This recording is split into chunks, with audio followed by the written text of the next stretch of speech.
એક એવી સભ્યતા જે આજથી 9000 વર્ષ પહેલા પણ 600 વર્ષ જીવી ગઈ અને એવી જીવી ગઈ કે જે અત્યારના આધુનિક શહેરો અત્યારે જીવી રહ્યા છે.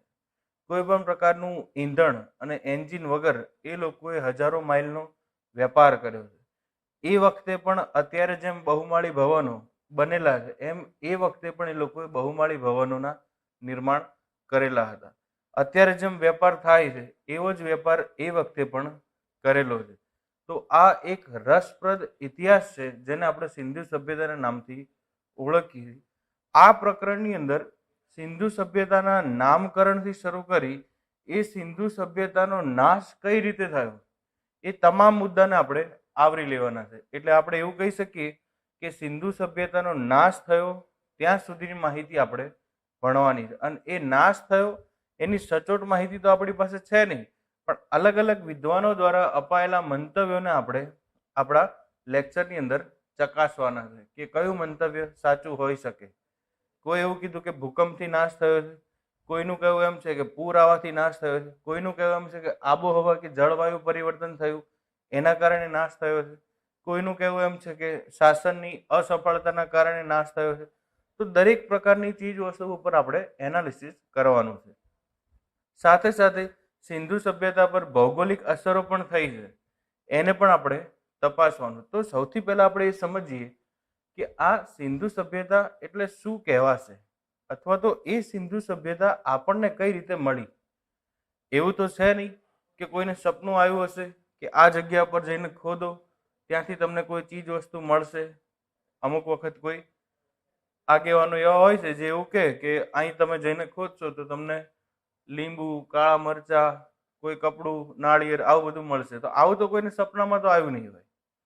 તો હકીકત શું છે, કઈ રીતે સિંધુ સભ્યતા મળી અને જમીનમાં દટાયેલી સભ્યતા હતી, એ આપણને મળવા પાછળનું એક અગત્યનું કારણ જે છે એ શું કહી શકીએ આપણે, તો કે ખોદકામ. કઈ બાબતનું ખોદકામ, તો કે ભારતમાં અંગ્રેજોએ વેપાર વધારવાના હેતુથી, ભારતમાં પરિવહન વધારવાના હેતુથી રેલવેની શરૂઆત અંગ્રેજો દ્વારા કરવામાં આવી. અને આ રેલવેનો પાયો નાખનાર વ્યક્તિ જે છે એ કહેશું આપણે તે સમયનો governor general lord Dalhousie. Dalhousie ભારતના ઇતિહાસમાં 2-3 વસ્તુ માટે જાણીતો છે. એમાં સૌથી પહેલું કહેશું એની ખાલસા નીતિ માટે. ખાલસા નીતિ એટલે જમીન હડપ કરી લેશે અને એ જમીન ખાલસા કરેલી છે એના પર એ રેલવેને બિછાવશે. તો આમ ભારતીય રેલવેનો જનક પણ એને કહેવાય છે. સાથે સાથે ભારતનો સામ્રાજ્યવાદી ગવર્નર જનરલ પણ એને કહેવામાં આવે છે. તો અંગ્રેજોની પોલિસી શું હતી? રેલવે વિકસાવવી, રેલવેનો વિકાસ કરવો, રાઈટ. પણ આ રેલવેના ખોદકામ વખતે એક સમય 1856નો સમયગાળો હતો. એ 1856 દરમિયાન 2 લોકેશન હતા. એ લોકેશનનું નામ છે પાકિસ્તાનમાં આવેલું મુલતાન અને બીજું કહેવાશે લાહોર. તો લાહોર અને મુલતાનની વચ્ચે ખોદકામ થતું હતું. ખોદકામના જે આગેવાન છે એ કહેશું આપણે જ્હોન વિલિયમ બ્રોન્ટમ, અને એની સાથે જોડાયેલા કર્મચારી છે એ 2 વ્યક્તિ હતા જેનું નામ હતું બર્ટન બંધુ. જ્હોન વિલિયમ બ્રોન્ટમ અને બર્ટન બંધુ આ લોકો રેલવેનો જ વિકાસ કરવા માટે ખોદકામ કરતા હતા. અને એ ખોદકામ વખતે લાહોર અને મુલતાનની વચ્ચે હડપ્પા નામના સ્થાને એમને સૌ પ્રથમ એક ઈંટ મળી આવી. અને આ જે ઈંટ જે છે એ પથ્થરના સ્વરૂપની ઈંટ હતી. તો એ લોકોનો તો કોઈ પણ પ્રકારનો માનસિક રીતે તૈયારી હતી નહીં કે નીચેથી સભ્યતા મળી આવશે. એમનો હેતુ તો રેલવે વિકાસનો જ હતો, રાઈટ.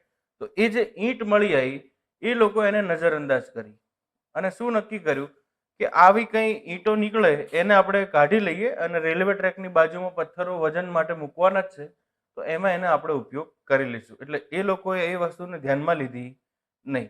પણ વાસ્તવિક રીતે જ્યારે સંશોધન થયું એ દરમિયાન પછી આ ચીજ વસ્તુ સભ્યતા તરીકે આપણી સામે આવે છે. ત્યારે અંગ્રેજો ખુદ કન્ફ્યુઝ થઈ ગયા કે ભારતની નીચે આટલી મોટી સભ્યતા દબાયેલી છે અને આટલી આધુનિક છે. તો અહીંથી આપણે એવું સમજ્યા કે સભ્યતા મળી કઈ રીતે. પહેલા તો આપણને શું મળ્યું, તો કે ઈંટ મળી, પણ જગ્યા કઈ, તો આપણે કહી શકીએ લાહોર અને મુલતાનની વચ્ચે. કઈ જગ્યા, તો કે લાહોર અને મુલતાનની વચ્ચે હડપ્પા નામની જગ્યા. અને આ હડપ્પા જે છે એ રાવી નદીના કિનારે આવેલું છે. એટલે કમિશન આપણને અહીંથી બેસિક પ્રશ્ન પૂછી શકે. જો આરામથી સાંભળ્યું હોય તો બધી વસ્તુનું સમાધાન થાય. સૌ પ્રથમ અવશેષ તરીકે શું મળ્યું? તો આપણે કહી શકીએ ઈંટ મળી. સૌથી પહેલો અવશેષ ક્યાંથી મળ્યો? તો આપણે કહી શકીએ હડપ્પા નામના સ્થાનેથી. એના કારણે તે આખી સભ્યતાના હડપ્પીય સભ્યતાના નામથી ઓળખાય છે. નામ પડવા પાછળનું આ કારણ છે. સૌ પ્રથમ અવશેષ કઈ નદીના કિનારે મળ્યો? તો આપણે જવાબ આપી શકીએ રાવી નદીના કિનારે. કેમ કે હડપ્પામાંથી પહેલો અવશેષ મળ્યો, પણ એ હડપ્પા જે છે એ રાવી નદીના કિનારે આવેલું છે. એટલે અહીંથી આપણે પૂરેપૂરા કોન્સેપ્ટને પાયાથી શરૂઆત કરવાની તૈયારી કરી લીધી કે સભ્યતા મળવાનું કારણ શું અને સભ્યતાનું નામ હડપ્પા સભ્યતા કેમ પડ્યું એ પણ આપણે જોયું. તો શરૂઆત કરી આપણે લેક્ચરની. તો અહીંયા આપણે વાત કરી છે કે સિંધુ સભ્યતા મળવા પાછળનું કારણ શું અને એ સિંધુ સભ્યતાનું નામ હડપ્પા સભ્યતા પડ્યું એનું પણ કારણ શું છે. તો એ આપણે હાલ તપાસીને આયા કે લાહોર અને મુલતાનની વચ્ચે હડપ્પા નામની જગ્યા જે રાવી નદીના કિનારે આવેલું છે ત્યાંથી સૌ પ્રથમ આપણને ઈંટ મળી. અને અંગ્રેજોની પોલિસી હતી રેલવે વિકસાવવાની.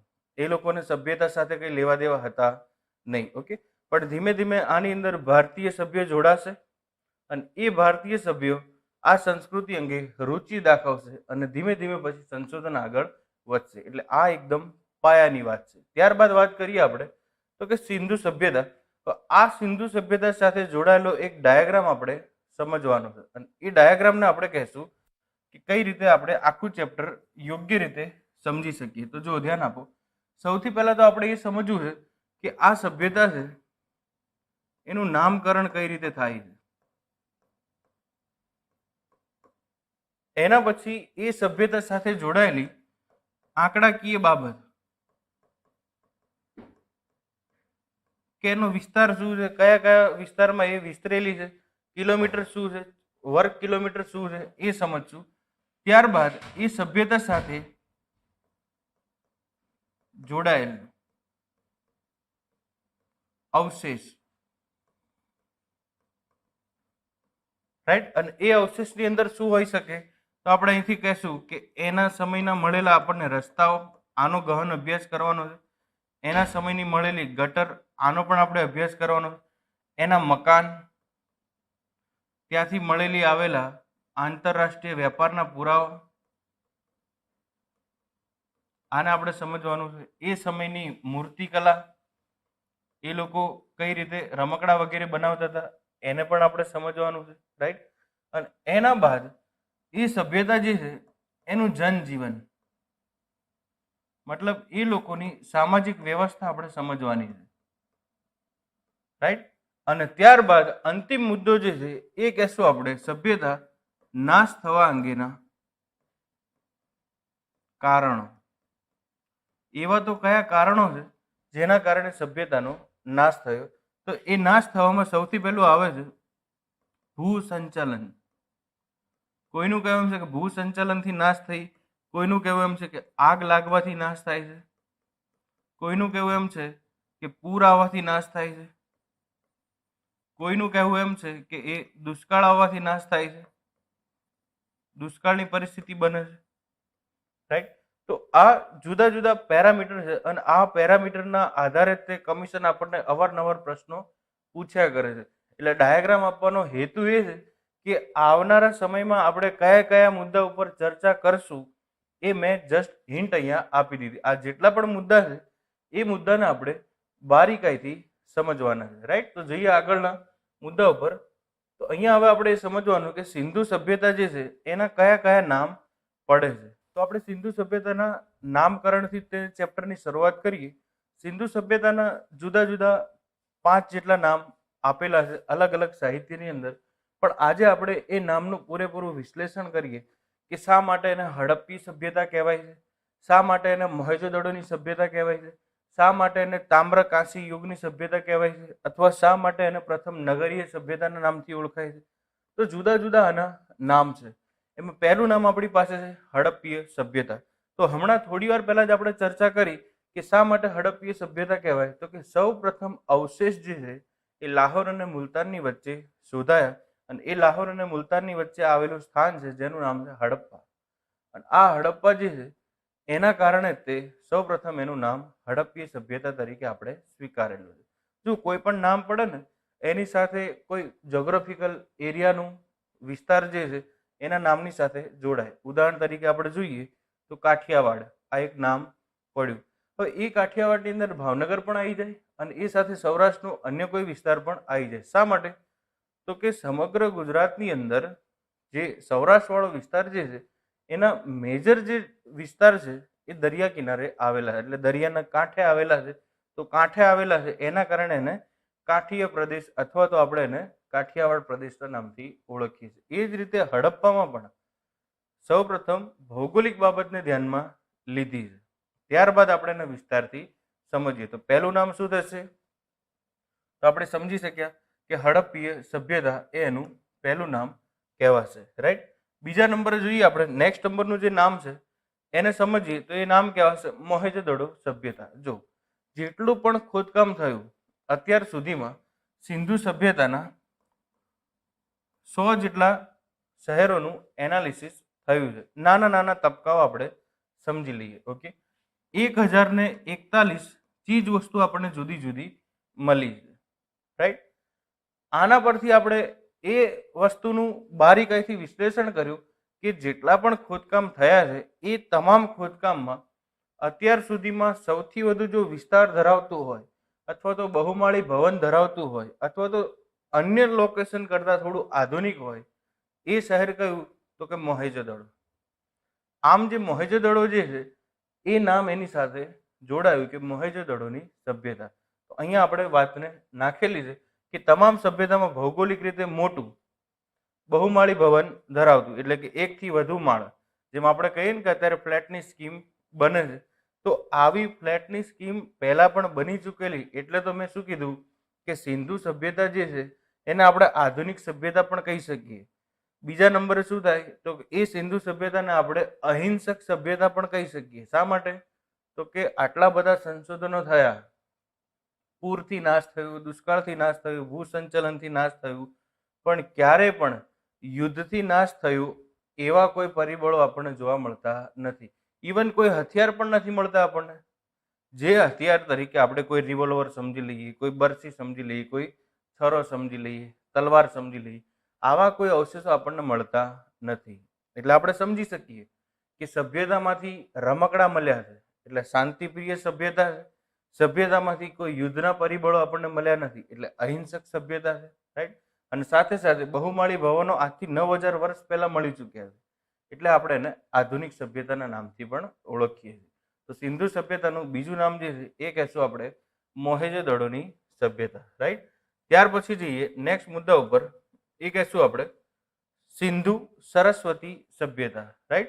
મેજર જે વિસ્તાર જે છે એ આખો વિસ્તાર સિંધુ નદીના ઇર્દ ગિર્દ આપણને જોવા મળે છે. અને એ મેજર વિસ્તાર, મોટા ભાગનો ભૌગોલિક વિસ્તાર જે છે એ કહેશું આપણે સિંધુ નદીના આસપાસ હોવાથી એક નદી લુપ્ત પણ થઈ ગઈ છે. નામ છે સરસ્વતી નદી, જેને ગર્ભિત નદીના નામથી પણ ઓળખવામાં આવે છે. તો એના કારણે એને સિંધુ સરસ્વતી સભ્યતાના નામથી પણ ઓળખાય છે. કે પબ્લિક મોટે ભાગે ક્યાં રહેતી? તો કે જ્યાં સિંધુ નદી અને સિંધુની સહાયક નદીઓ વહેતી ત્યાં રહેતી. એટલે અહીંથી આપણે એવું પણ સમજી શકીએ, પબ્લિક મોટે ભાગે નદી કિનારે રહેશે તો પબ્લિકની અપેક્ષા શું હશે? તો કે જીવન જરૂરિયાતની, પાણીની પૂર્તિ, સાથે સાથે ખેતી કરતા હશે તો સિંચાઈની અપેક્ષા. આપણે જોઈએ છીએ કે પંજાબ વાળો વિસ્તાર જે છે, સિંધુ નદીનું વહેણ જે પાકિસ્તાનમાં જાય છે, ઇન્ડિયા પાકિસ્તાનની બોર્ડર વાળો કોન્સેપ્ટ, ત્યાં સૌથી વધુ નદીઓના પ્રવાહ ભેગા થાય છે. તો જ્યાં નદીઓ વધારે હશે ત્યાં ખદર અને બાંગર જમીનનું નિર્માણ પણ થતું હશે, અને ખદર અને બાંગર જમીન જે છે એ ફળદ્રુપતા માટે તો જાણીતી છે. આનો મતલબ એવો કે સિંધુ સભ્યતાના લોકો જે છે એ ખેતી સાથે જોડાયેલા હશે અને ખેતીમાં સિંચાઈ કરવાના હેતુથી સિંધુ અને સિંધુની સહાયક નદીની આસપાસ રહેતા હશે. એટલે સભ્યતાનું નામ શું બને છે? સિંધુ સરસ્વતી સભ્યતા. તો આપણે 3 વસ્તુ જોઈને આવ્યા કે 3 નામ છે. હડપ્પા નામ શેની સાથે? તો કે સૌથી પહેલું સંશોધન. મોહેંજો-દડો નામ શેની સાથે જોડાયેલું? તો કે બહુમાળી ભવન અને સૌથી મોટું નગર. સિંધુ સરસ્વતી શાની સાથે જોડાયેલું? તો આપણે કહી શકીએ કે એ લોકો સિંચાઈ વગેરે કરતા હશે, ખેતી સાથે જોડાયેલા હશે. રાઈટ. ત્યારબાદ જઈએ આગળ તો આપણે કહી શકીએ કાંસ્ય યુગીન સભ્યતા. આપણે હમણાં થોડી વાર પહેલા વાત કરી કે આટલા બધા આપણને અવશેષો મળ્યા છે. કોઈ જગ્યાએથી લાકડાના રમકડા મળ્યા, કોઈ જગ્યાએથી કાપડના નમૂના મળેલા છે, રાઈટ. આટલા બધા સંશોધન થયા, પણ ક્યારેય કોઈ વસ્તુ આપણને લોખંડની જોવા મળી નથી. એટલે એક વસ્તુ અહીંયા આપણે ડેમ શ્યોર કહી શકીએ કે એ જે વસ્તી હતી એ વસ્તી લોખંડથી અજાણ હતી, રાઈટ. અને એના કારણે જ આપણને કોઈ તલવાર, કોઈ રિવોલ્વર, આવા કોઈ હિંસક હથિયારો જોવા મળ્યા નથી. ક્લિયર છે? તો સૌથી વધારે એ વસ્તી શું વાપરતી હશે? કાંસુ ઉપયોગ કરતી હશે મૂર્તિ વગેરે બનાવવામાં. અને એ સિંધુ સભ્યતાની એક મોમ ટેકનિક પણ બહુ ફેમસ છે. તમે જેમ જેમ અભ્યાસ આગળ વધારશો એમ તાંબાની એક નર્તકીની પ્રતિમાનો ઇતિહાસ આવે છે. કાળા કલરની એક સ્ટેચ્યુ છે. એ સ્ટેચ્યુ આપણે સિલેબસમાં આગળ જેમ જશું એમ એના વિશે સમજાઈ. પણ આ મોમ ટેકનિક સિંધુ સભ્યતાની એક અતિ આધુનિક ટેકનિક માનવામાં આવે છે. આપણે ટેકનિક વિશે સમજી કે લોકો કઈ રીતે મૂર્તિ બનાવતા હશે. હવે જો સૌથી પહેલા તો એને કોઈ પણ પ્રકારની પ્રતિમાનું નિર્માણ કરવું છે તો અત્યારે જેવા સાધનો છે, જેવી ડિઝાઇન પાડી શકીએ આપણે, જેવા પેલ વગેરે આકાર આપણે આપી શકીએ, એવા કોઈ સાધન તો હતા નહીં, રાઈટ. તો હવે એને કોઈ સાધન અથવા કોઈ મૂર્તિ બનાવી છે, એ સમયની વાત છે. તો એ કઈ ટેકનિકનો ઉપયોગ કરે છે એ અત્યારે જો આપણે સમજીએ તો આપણે ખુદ વિચારમાં પડી જશું કે આટલા બધા આધુનિક હતા એ લોકો. સમજીએ ને, જો એની ટેકનિકને આપણે કઈ ટેકનિકથી ઓળખશું તો કે મોમ ટેકનિક. અને આ મોમ ટેકનિક જે છે એ મીણબત્તીનું મૂળ છે, એટલે અહીંયા આપણે મોમ શબ્દ વાપરેલો છે, રાઈટ. જો ધ્યાન આપો, એને કોઈ પણ પ્રતિમા બનાવી હશે ને તો સૌથી પહેલા એ પ્રતિમા અથવા તો એ શેપ જે છે ને એ મીણથી બનાવશે. મીણ એટલે મીણબત્તીમાંથી છૂટું પડેલું જે સળગતી વખતે લિક્વિડ છે એની વાત છે. એ લિક્વિડ ભેગું કરીને એમાંથી સ્ટેચ્યુ બનાવશે. હવે એ તો એકદમ સોફ્ટ જ હોય. એની અંદર આપણે જેવા પણ પેલ આપવા હોય એ પેલ આપણે આપી શકીએ કોઈ સામાન્ય હથિયારથી પણ. એની અંદર આપણે કોઈ લોખંડનું હથિયાર નહીં હોય તો પણ ચાલશે. એક નાનકડી કાંટાની સળી હોય એનેથી પણ આપણે એની અંદર લીટી અથવા લાઈન આપી શકીએ. તો સૌથી પહેલી પ્રતિમા જે બનશે એ શેમાંથી બનશે? મીણમાંથી. આ પહેલો સ્ટેપ એનો થયો કે હશે, રાઈટ. આ જે મીણથી આખી પ્રતિમા બની જશે, એને હવે સ્ટેચ્યુ બન્યા પછી, ડિઝાઇન આપ્યા પછી એને થોડી સુકવવા માટે મૂકી દેશે. એટલે મીણ સુકાઈને શું બની જશે? હાર્ડ બની જશે. હાર્ડ મીણ થઈ જશે એટલે એના ઉપર માટીનો લેપ લગાવવામાં આવશે. એટલે સ્ટેપ નંબર 2 જે છે એ આપણે એવું કહેશું માટીનો લેપ. એટલે મીણથી જે કોઈ પ્રતિમા બની એના ઉપર માટીનો લેપ લગાવી દેવામાં આવશે. ઓકે. અને એ માટીનો લેપ લાગ્યા બાદ એને ફરી સુકવવા માટે મૂકી દેવાશે. હવે અંદર મીણ સુકાઈ ગયું અને એની ઉપર લાગેલો માટીનો લેપ પણ સુકાઈ ગયો. એટલે હવે શું થશે? ત્રીજા નંબરનો સ્ટેપ જે છે એ કહેવાશે, એ જે પ્રતિમા છે એને ગરમ કરવામાં આવશે. અને એ ગરમ કરાશે એટલે એના તળિયે અથવા તો એની ઉપર સાઈડ એક છિદ્ર બનાવી દેવામાં આવશે. એટલે હવે માનીએ આપણે કે જેમ જેમ ગરમ થશે એમ માટી અને મીણને ગરમ કરવામાં આવે તો પહેલી અસર મીણને થશે, રાઈટ. એટલે આપણે કીધું છિદ્ર ઉપર અથવા નીચે બનાવી દીધું છે. તો જેમ જેમ પ્રતિમા ગરમ થશે એમ પેલું મીણ જે છે એ પ્રવાહી બનીને ત્યાંથી નીકળી જશે. જેમ જેમ મીણ ત્યાંથી નીકળતું જશે એમ ઉપરની બાજુથી એમાંથી તાંબુ અથવા તો કાંસુ જે છે એ રેડવામાં આવશે. અને એ કાંસુ પણ કેવું હશે? તો પ્રવાહી કહી શકીએ આપણે, અથવા એ તાંબુ પણ હોઈ શકે, રેડી. ટૂંકમાં લોખંડ હશે નહીં. તો જેમ જેમ મીણ બહાર નીકળતું જશે એમ ઉપરથી તાંબુ અને કાંસુ રેડવામાં આવશે, રાઈટ. હવે એ પ્રવાહી સ્વરૂપે નખાશે. એટલે મીણ નીકળી ગયું પણ માટીનો શેપ જે છે એઝ ઇટ ઇઝ છે. હજી માટી ગરમ થઈ નથી. એટલે અંદર ઉમેરી દીધું શું? તાંબુ અથવા કાંસુ, લોખંડ છે નહીં. ફરીથી એ પ્રતિમાને ઠરવા માટે સાઈડમાં મૂકી દેવામાં આવશે. હવે અંદર તાંબુ અને કાંસુ ગયું, એ તાંબુ અને કાંસુ શું કરશે? જેવો બાર માટીનો શેપ જે છે એવો શેપ ધારણ કરી લેશે. એવો શેપ બની જાય, પ્રતિમા ઠરી જાય, ત્યારબાદ ઉપરથી માટીનો લેપ ઉખાડી નાખવામાં આવશે. એટલે અંદરથી એક આખી પ્રતિમા તાંબાની બનેલી હોય એવું આપણે જોઈ શકીએ. આ ટેકનિકનો આપણે વિશેષ અભ્યાસ શા માટે કરી શક્યા? તો કે સિંધુ સભ્યતામાંથી મળેલી જેટલી પણ પ્રતિમાઓ છે એમાં કાં તો ઉપર કાં તો નીચે છિદ્ર છે. એના આધારે આપણે નક્કી કર્યું કે આ મોમ ટેકનિકના આધારે આવી પ્રતિમાનું નિર્માણ થતું હોય. બાકી એ વખતે તો આવા કોઈ આધુનિક સાધનો પણ હતા નહીં. રાઈટ. તો અહીંથી આપણે એ મોમ ટેકનિક કઈ રીતે તાંબાની નર્તકીની પ્રતિમા બનેલી છે એના વિશે આપણે અભ્યાસ કરી શક્યા. રાઈટ. તો આ સિંધુ સભ્યતાનું નેક્સ્ટ નંબરનું આપણે નામ કહેશું કાંસ્ય યુગીન સભ્યતા. રાઈટ. એના પછી નેક્સ્ટ નંબર જો જોઈએ આપણે તો એ કહેવાશે પ્રથમ નગરીય ક્રાંતિ. એક એવું શહેર અથવા એક એવો વિસ્તાર કે જેના દરેક ઘરે પાણી આવવાની પણ વ્યવસ્થા છે, પાણી જવાની પણ વ્યવસ્થા છે, આબેહૂબ મકાનની ગોઠવણી કરી છે, સરસ મજાના રસ્તાઓનું નિર્માણ છે, રસ્તાઓની અંદર પણ રાત્રિ પ્રકાશની વ્યવસ્થા છે, ચોક્કસ અંતરે કચરાના નિકાલની પણ વ્યવસ્થા કરી છે, જે હાલના ભારતમાં પણ શક્ય નથી કે દરેકના ઘરે પાણી આવું, દરેકના ઘરેથી પાણીનો નિકાલ થવો. આવી વ્યવસ્થા 9000 વર્ષ પહેલા દક્ષિણ એશિયાના વિસ્તારમાં થઈ ચૂકી છે. એટલે આપણે નામ શું આપ્યું એને? પ્રથમ નગરીય ક્રાંતિ. બહુ જૂની વાત છે છતાં પણ ડેવલપમેન્ટ વાળી. જોઈએ આ સભ્યતામાં સૌપ્રથમ રસ્તાઓ પણ મળ્યા આપણને. અત્યારે હાલમાં પણ ભારતમાં દરેક જગ્યાએ રસ્તાઓ નથી. રાઈટ. ગટરો પણ મળી. રાઈટ. પાણીના નિકાલની વ્યવસ્થા એ સભ્યતા માટે સૌથી આવશ્યક બાબત છે. આબેહૂબ બાંધકામો જોવા મળ્યા. રાઈટ. અને એક સુનિયોજિત નગર રચના હોવાના પુરાવા આપણી સમક્ષ રજૂ કરે છે. આથી આપણે આને પ્રથમ નગરીય ક્રાંતિના નામથી ઓળખીએ છીએ. જેમ જેમ લેક્ચર આગળ વધશે એમ રસપ્રદ માહિતીઓ પણ આની અંદર ભેગી થશે. હાલ તો આપણે માત્ર શું સમજ્યા કે સિંધુ સભ્યતાના અન્ય નામ કયા કયા. પહેલા નંબરે હડપ્પા, બીજા નંબરે મોહેંજો-દડો, ત્રીજા નંબરે સિંધુ સરસ્વતી, નેક્સ્ટ નંબરે કાંસ્ય યુગીન સભ્યતા અને એના પછી જોયું આપણે પ્રથમ નગરીય સભ્યતા. હવે પછી આપણે સિંધુ સભ્યતા સાથે જોડાયેલી 3 પ્રજાતિની વાત કરી. એમાં સૌથી પહેલી પ્રજાતિ જે છે એ કહેશું આપણે પ્રોટો ઓસ્ટ્રોલાઇટ. આ પ્રોટો ઓસ્ટ્રોલાઇટ જે છે એ સિંધુ નદીના ક્ષેત્રમાં આવનારી પ્રથમ પ્રજાતિ માનવામાં આવે છે. એટલે કમિશન આપણને સૌથી પહેલા એ પ્રશ્ન 2 પૂછી શકે કે સિંધુ સભ્યતાનું નિર્માણ કરનાર કોણ? તો પ્રોટો ઓસ્ટ્રોલાઇટ નહીં, તો જવાબ આવશે ભૂમધ્ય સાગરીય. પણ સિંધુ ક્ષેત્રમાં આવનારી સૌથી પહેલી કઈ? સ્થાયી નથી થયા, આ હતા સૌથી પહેલા. ઓકે. એવા કોણ? તો કે પ્રોટો ઓસ્ટ્રોલાઇટ. ઓકે. અને આ જે વસ્તી જે છે એ હાલ મધ્ય ભારતની અંદર એટલે આપણે કહી શકીએ એમપી અથવા તો છત્તીસગઢના વિસ્તારમાં રહેતી વસ્તી જે છે અનુસૂચિત જાતિ અને જનજાતિ તરીકે ઓળખાય છે. એટલે પ્રોટો ઓસ્ટ્રોલાઇટ જે છે એ સિંધુ ક્ષેત્રમાં આવનાર પ્રથમ વસ્તી તરીકે ઓળખાય છે. ત્યારબાદ જે છે એ કહેશું આપણે ભૂમધ્ય સાગરીય. અને આ ભૂમધ્ય સાગરીય આપણે અગાઉના લેક્ચરમાં વાત કરી હતી કે જેવી સિંધુ સભ્યતાની ગટર વ્યવસ્થા છે એવી જ ગટર વ્યવસ્થા યુરોપની અંદર ભૂમધ્ય સાગરના સાઉથ ભાગમાં ક્રીટ ટાપુ ઉપર જોવા મળે છે. રાઈટ.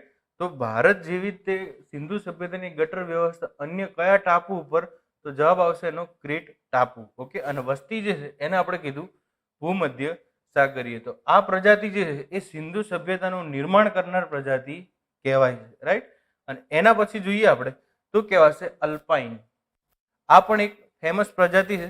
આ સિંધુ સભ્યતાની પ્રજાતિ મોટા ભાગે વિવિધ રાજ્યોમાં જોવા મળે છે. અને એ રાજ્યોમાં આપણે ગુજરાતને પણ આવરી લઈ શકીએ કે એ ગુજરાત સાથે સાથે જોઈએ આપણે તો મહારાષ્ટ્ર, કર્ણાટક, તમિલનાડુ જેવા રાજ્યોમાં પણ જોવા મળે છે. તો આ વાત થઈ સિંધુ સભ્યતા સાથે જોડાયેલી પ્રજાતિની. હવે જે નેક્સ્ટ મુદ્દો જે છે એ આપણે સમજશું સિંધુ સભ્યતાની ભૌગોલિક બાબત. ભૌગોલિક રીતે સિંધુ સભ્યતા જે છે એ દક્ષિણ એશિયાના 3 દેશમાં જોવા મળે છે. એનો મતલબ એવું કે ખાલી 3 જ દેશમાં જોવા મળે, આખા દક્ષિણ એશિયામાં જોવા મળતી નથી. કયા કયા 3 દેશ? તો આપણે કહી શકીએ સૌથી પહેલું આવશે એની અંદર અફઘાનિસ્તાન, બીજા નંબર આવશે પાકિસ્તાન અને ત્રીજા નંબર આવશે ભારત. આ વિભાજન થયેલા પછીની પરિસ્થિતિની આપણે વાત કરીએ પણ સૌથી વધારે અવશેષો જે છે એ પાકિસ્તાનમાં જોવા મળે છે અને લોકેશનો પણ મોટા ભાગના ત્યાં જ છે. ઉદાહરણ તરીકે આપણે જોઈએ તો સુક્તા કેન્ડોર, હડપ્પા, મોહેંજો-દડો, અલ્લાદીનો, આ મોટા મોટા લોકેશનો જે છે હાલ ક્યાં છે? પાકિસ્તાનમાં. એટલે દક્ષિણ એશિયાના 3 દેશમાં જોવા મળે છે. સાથે સાથે આ સભ્યતા ભારતમાં પણ છે. તો ભારતમાં કઈ રીતે જોવા મળે છે એ તપાસતા પહેલા આપણે દક્ષિણ એશિયા વિશે અભ્યાસ કરી લઈએ કે દક્ષિણ એશિયાના કયા કયા વિસ્તારમાં એ સભ્યતા જોવા મળશે. એમાં સૌથી પહેલી આપણી પાસે છે કે દક્ષિણ એશિયાના 3 દેશની આપણે વાત કરી અને એ 3 દેશ અહીંયા છે. અગાઉના લેક્ચરમાં પણ મેં વાત કરી હતી કે કમિશન આપણને પ્રશ્ન પૂછી શકે કે કયા દેશમાં એનો વિસ્તાર જોવા મળતો નથી, રાઈટ? એવો પ્રશ્ન બને તો આ 3 દેશનું આપણે નામ પહેલા યાદ રાખવાનું છે. આના સિવાયનો કોઈ દેશ લખેલો હોય તો એ જવાબ આપણો બની શકે. આપણે એને નકશાથી સમજીએ તો 2 મિનિટ માટે આપણે એવું સમજીએ કે આ આપણો એશિયાનો નકશો છે, રાઈટ? તો એક તો વાત કરીએ આપણે આ ભારતની બાજુનો વિસ્તાર જે છે એ કહેશું આપણે પાકિસ્તાન, અને એની ઉપર એક વિસ્તાર છે એ કહેશું આપણે અફઘાન, રાઈટ? એનો મતલબ એવો કે બાજુમાં આવેલો આ જે વિસ્તાર છે એનું નામ છે ઈરાન. તો ઈરાનમાં કોઈ સભ્યતા છે નહીં, આવું આપણે કહી શકીએ, રાઈટ? ત્યારબાદ જોઈએ આપણે તો ભારતના સંદર્ભે એને વિગતવાર સમજીએ તો ભારતની અંદર પણ આ સભ્યતા જે છે એ 4 દિશામાં ફેલાયેલી છે. હવે એ 4 દિશાને આપણે પહેલા સમજી લઈએ. જો આને આપણે 2 મિનિટ માટે એવું સમજીએ કે આપણું ભારત છે, રાઈટ? તો આપણા ભારતમાં આ સભ્યતા છે એનો જે સૌથી પૂર્વીય વિસ્તાર આપણને જોવા મળ્યો, પૂર્વીય, એનો મતલબ એવો કે એના પછી સભ્યતા બીજે ક્યાંય નથી. તો એ લોકેશનનું નામ આપણે કહેશું આલમગીર. અને આ આલમગીર જે છે એ યુપીમાં આવેલું લોકેશન છે, જે પોતે હિન્ડન નદીના કિનારે આવેલું છે. મતલબ એવું કે એના પછીના જે કોઈ રાજ્યો છે એમાં સિંધુ સભ્યતાના કોઈ અવશેષ પૂર્વીય વિસ્તારમાં મળ્યા નથી, રાઈટ? તો આપણને ઓપ્શનમાં જે કોઈ રાજ્ય આપેલા હોય, પ્રશ્ન શું પૂછેલો છે એના ઉપર અભ્યાસ કરવાનો. એના પછીનું એક લોકેશન જે છે એ કહેશું આપણે સૌથી દક્ષિણતમ બિંદુ,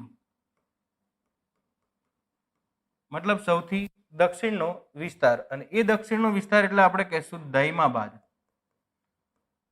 આને દાયમાબાદ તરીકે પણ લખવામાં આવે છે. એ પોતે પ્રવરા નદી અથવા તો ગોદાવરી નદી આના કિનારે આવેલું છે દાયમાબાદ. મહારાષ્ટ્રની આ વાત છે. એનો મતલબ એવો કે નીચેની સાઈડ ગોવા, કર્ણાટક, કેરળ, તમિલનાડુ આવા કોઈ વિસ્તારમાં સિંધુ સભ્યતાના અવશેષો નથી, રાઈટ? એના પછી નેક્સ્ટ નંબર જો વાત કરવામાં આવે તો અહીંયા એક લોકેશન જે છે એને કહેશું આપણે સુક્તા ગેન્ડોર. સુક્તા ગેન્ડોર જે છે એ આવેલું છે બલુચિસ્તાનમાં, રાઈટ? તો આ બલુચિસ્તાન જે છે એ સૌથી પશ્ચિમતમ બિંદુ કહેવાશે, મતલબ સૌથી પશ્ચિમ બાજુ આવેલું લોકેશન. એના પછી આપણે વાત કરીએ તો કે ઈરાન વગેરેમાં જોવા મળતી નથી, રાઈટ? અને એના પછી સૌથી ઉપર અહીંયા જે છે એ કહેશું આપણે માંડા. માંડા એટલે કહેશું જમ્મુ કાશ્મીર અથવા તો ચિનાબ નદીના કિનારે આવેલું લોકેશન, રાઈટ? એની ઉપર આપણને કોઈ પણ અવશેષો જોવા મળતા નથી.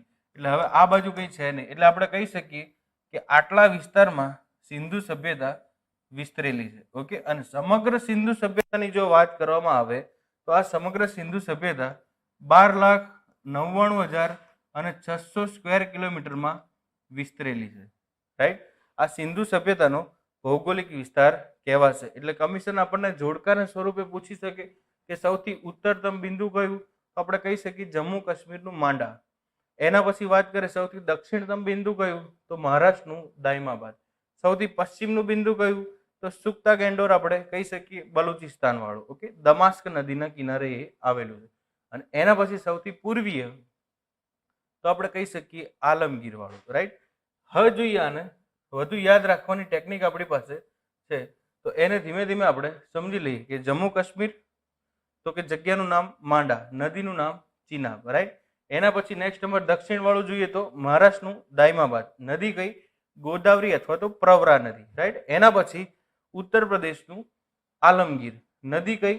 હિન્ડન નદી. એના પછી કંઈ છે નહીં. ઓકે, અને આ બાજુ જોઈએ તો બલુચિસ્તાનનું સુક્તા ગેન્ડોર, દમાસ્ક નદી આને કહી શકીએ. ઓકે, તો ચારે બાજુનો વિસ્તાર જે છે આપણે આને બહુ બેસિકલી રીતે યાદ રાખવાનો છે. આમાં કોઈ પણ પ્રકારનું ડિપ્રેશન લેવાની જરૂર છે નહીં. સાવ ઇઝીલી 1-2 વખત અભ્યાસ કરો એટલે આ મુદ્દો યાદ રહી જશે.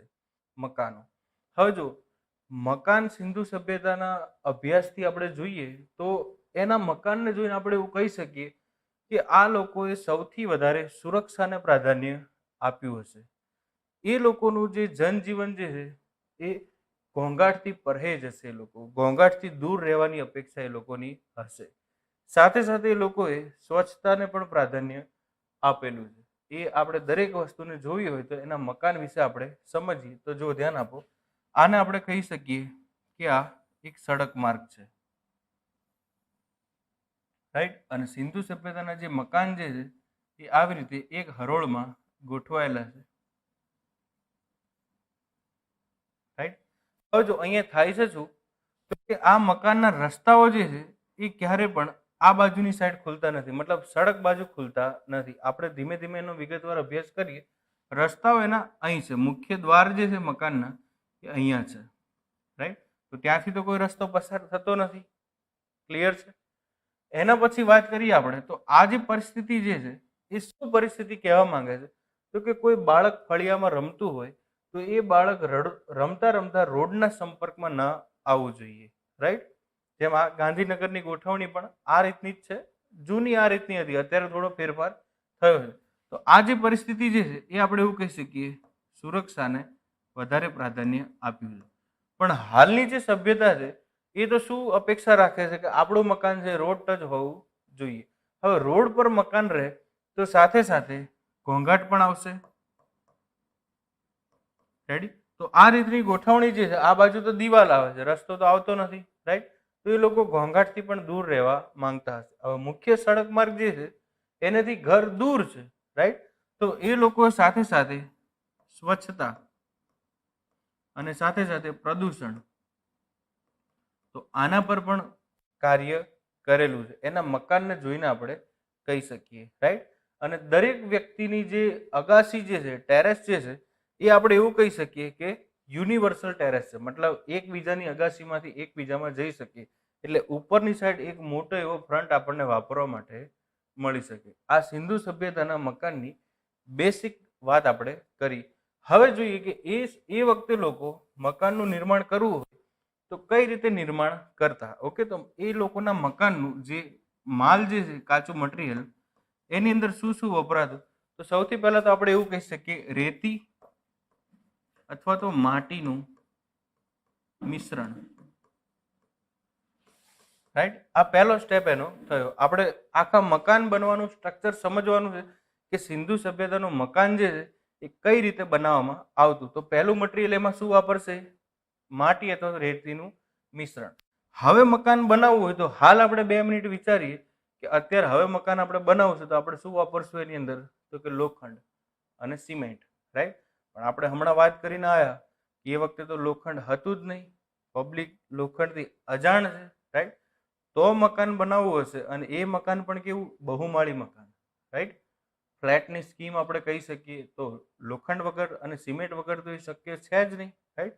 તો બીજા નંબરનું મટીરિયલ જે છે એ આપણે કહેશું ઇમારતી લાકડું, રેડી. આ કામ કરશે કોનું, તો કે લોખંડનું. હમણાં આપણે એની આખી પ્રોસેસ સમજીએ જેમ મોમ ટેકનિક સમજીને આવ્યા. અને એના પછીની જે મટીરિયલ છે એ કયું કે હશે, સિમેન્ટ. પણ સિમેન્ટનો ઉપયોગ તો કંઈ થયેલો જોવા મળતો નથી, ચૂનાના પથ્થરનો ઉપયોગ થયેલો છે. તો અહીંયા એના ઓપ્શનની અંદર એ લોકો જીપ્સમ અને સાથે સાથે જોઈએ આપણે તો કે ડામર, આનો ઉપયોગ એ કરશે, રાઈટ. એટલે જો જીપ્સમ અને ડામર જે છે એ સિમેન્ટના વિકલ્પ તરીકે લોકો વાપરે છે. એટલે આપણે અહીંથી એમ પણ કહી શકીએ કે સિંધુ સભ્યતાના લોકો રસાયણથી પરિચિત હતા, એ લોકોને કેમિકલનું નોલેજ પણ હતું, રાઈટ. કઈ રીતે બાંધકામ થશે એ જોઈએ આપણે. તો સૌથી પહેલા તો કોઈ ઈંટ હશે એને માટીના લેપથી બનાવવામાં આવશે, સૂર્યપ્રકાશમાં એ ઈંટને મૂકી દેવામાં આવે. હવે માની લઈએ આપણે કે આ ઈંટ જે છે એ બની છે નહીં, તો કે માટીથી, રાઈટ. પણ એ ઈંટની ઉપર એ લોકો લેપ લગાવશે અને આખી ઈંટને તરબોળ કરી દેશે અને એ મટીરિયલ હશે એને કહેશું આપણે ડામર. એટલે હવે જો માટીની ઈંટ છે પણ એની પર તો ડામરનો લેપ લગાવી દેવામાં આવશે. ડામર એટલે આપ સૌ જાણો છો, રસ્તાનું નિર્માણ કરવામાં જે લિક્વિડ પાથરવામાં આવે બ્લેક કલરનું, એ સમય જતાં એક પથ્થરનું સ્વરૂપ ધારણ કરી લે, રાઈટ. તો આવી માટીની ઈંટની ઉપર ડામરનો લેપ લગાવી દીધો એટલે અંદરની માટી જે છે એ શું બની જશે, હવે મજબૂત, રાઈટ.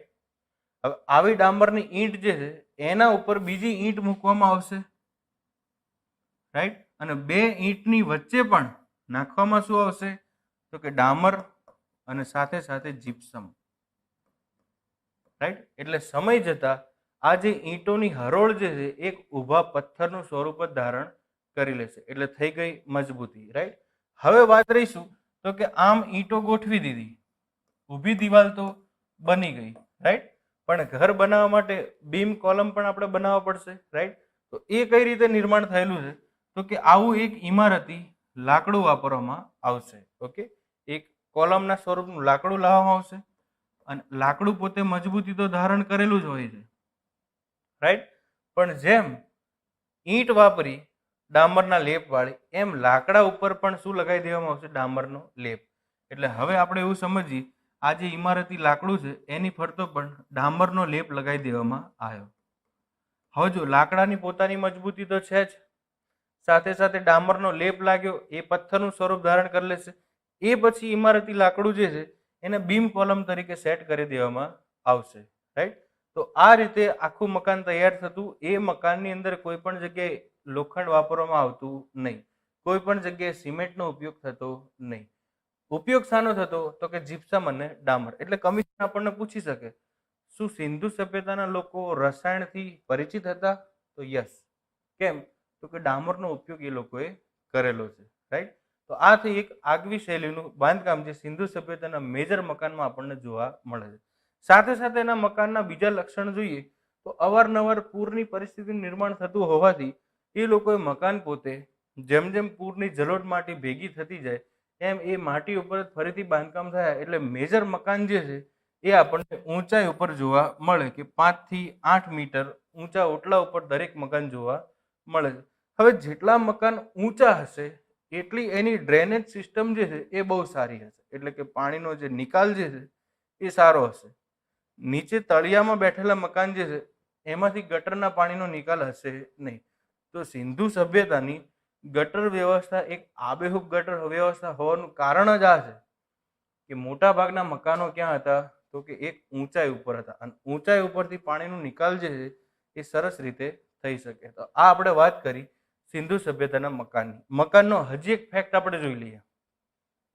આટલા બધા સંશોધનો થયા પણ આપણને ક્યાંય પણ કોઈ મોટો રાજાશાહી મકાન કે કોઈ મહેલ જોવા મળ્યું નથી. એટલે સિંધુ સભ્યતાનું એક લક્ષણ એવું પણ છે કે કોઈ પણ પ્રકારના કોઈ રાજાશાહી મહેલ નહીં મળ્યા હોવાથી રાજાશાહી ન હતી એવું આપણે કહી શકીએ. જો રાજાશાહી હોય તો રાજાનો કોઈ કિલ્લો હોય અથવા તો કોઈ મોટો રાજમહેલ હોય, પણ મોહેજોદડોની અંદર આપણને એક સૌથી મોટું મકાન જોવા મળ્યું. એ મકાનમાં 28 ઓરડા હતા. એટલે આપણે એવું પણ કહી શકીએ કે સિંધુ સભ્યતાના લોકો જે છે એ સુખી અને સમૃદ્ધ લોકો હતા. કોઈ હથિયાર તો હતા નહીં એટલે આપણે એને અહિંસક સભ્યતા કીધી. રમકડા મળ્યા એટલે એને શાંતિપ્રિય સભ્યતા કીધી. અને આ ઘરના સ્ટ્રક્ચર જોઈને આપણે કહી શકીએ કે એ લોકોની અપેક્ષા શું હશે તો કે ઘરમાં ઘોંઘાટ ના આવવો જોઈએ, ઘરમાં સ્વચ્છતા રહેવી જોઈએ, સડક માર્ગથી દૂર રહીએ એટલે સાથે સાથે આપણે અકસ્માતનું નિવારણ પણ કરી શકીએ, રાઈટ. તો આ સિંધુ સભ્યતાના મકાનના બેસિક પહેલું હતા કે આના આધારે એના મકાનના સ્ટ્રક્ચર તૈયાર થતા. તો હવે આના વિશે તમારે કંઈક લખવું હોય અથવા આમાંથી કોઈ પણ એમસીક્યુ બને, દરેક પરિસ્થિતિનો સામનો તમે કરી શકો જો વાતને બારીકાઈથી સમજ્યા અને જાણ્યા હોય તોની વાત છે. તો જઈએ આગળના મુદ્દા પર.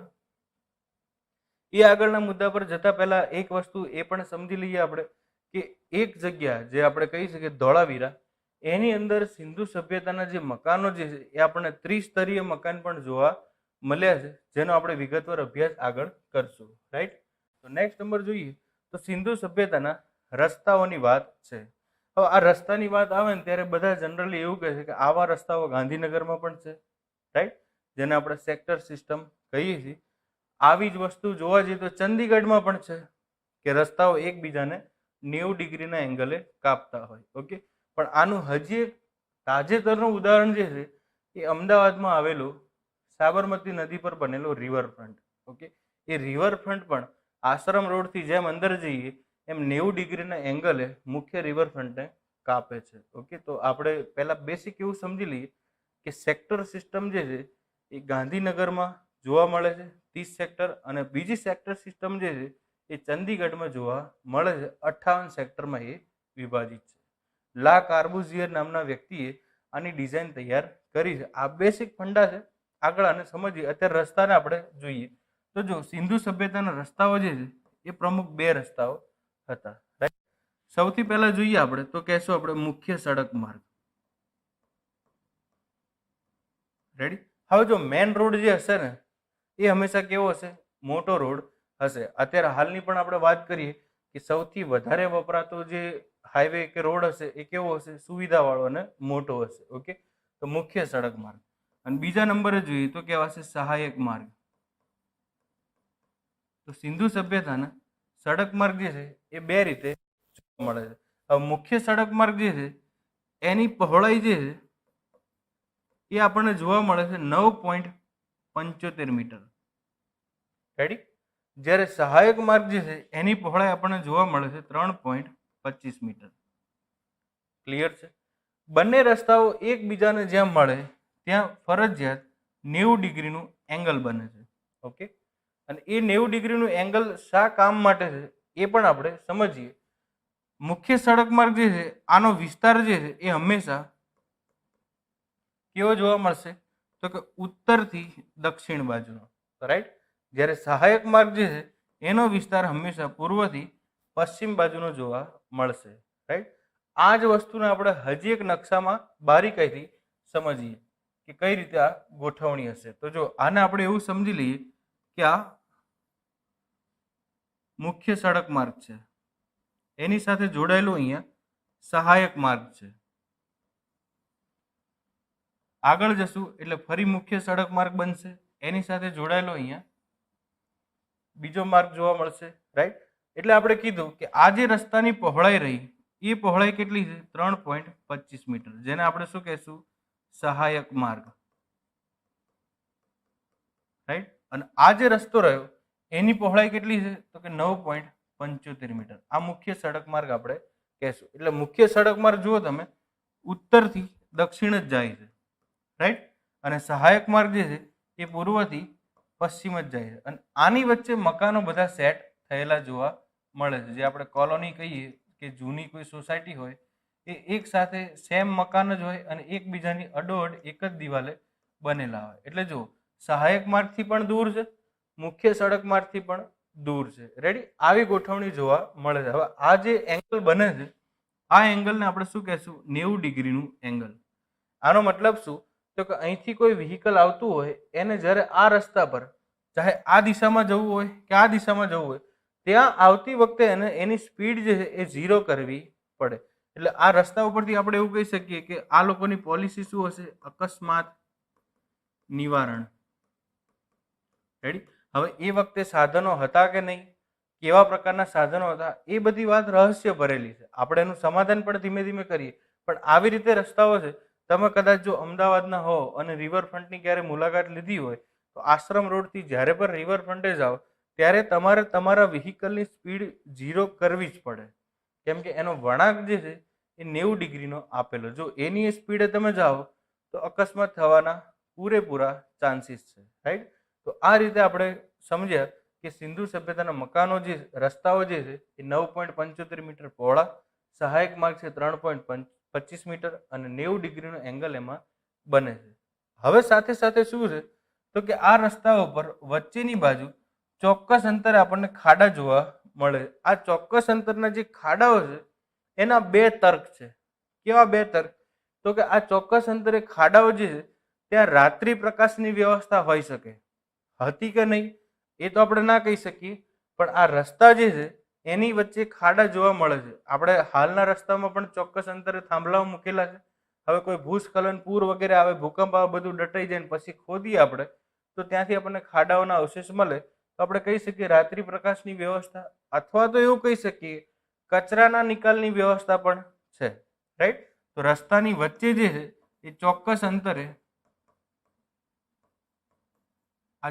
અંતરે આપણને બે વસ્તુનો ખ્યાલ મળે છે. શું હશે? તો કે રાત્રિ પ્રકાશ અને સાથે સાથે કચરાનો નિકાલ. રાઈટ. તો સિંધુ સભ્યતાના રસ્તા વિશે આપણે બેસિક માહિતી લીધી. ત્યાર પછી જઈએ આગળના મુદ્દા ઉપર. એ કહેશું આપણે સિંધુ સભ્યતામાંથી મળેલા માટીના વાસણો. હવે આ જે સિંધુ સભ્યતામાંથી માટીના વાસણો મળ્યા એમાં પ્રમુખ વાસણો જે છે એ બે ભાગમાં વિભાજિત હતા. એક વાસણો જે હતા એ આપણે એવું કહી શકીએ નાના વાસણો, એક વાસણો જે છે એને આપણે કહી શકીએ મોટા વાસણો. હાલમાં પણ કોઈ જૂના ઘર હોય, કોઈ જૂના ગામડા વગેરે હોય, એમાં મોટા વાસણો મેજરલી પાણીના સંગ્રહ કરવા માટે અથવા તો ઘઉં ભરવા માટે, એટલે આપણે કહી શકીએ અનાજના સંગ્રહ માટે વપરાય છે, રાઈટ.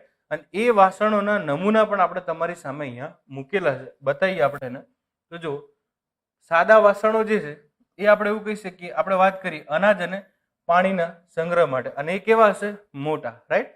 એ સિવાય પણ આપણા ઘરની અંદર નાના નાના વાસણો જે છે, જે જૂના વાસણો જોયું તો એની ઉપર કોઈ ભરત ગૂંથણ કરેલું હશે અથવા કોઈ ચિત્રકલા કરી હશે, જે ક્લેના વાસણો બને છે એ વાસણોની વાત થાય છે. તો એ શેમાં વપરાતા હશે? સુશોભનમાં. અને સુશોભનમાં વાપરેલા હશે એમાં શું હશે? ચિત્રણ કરેલું, અને એ ચિત્રણ પણ કેવું હશે? રંગીન.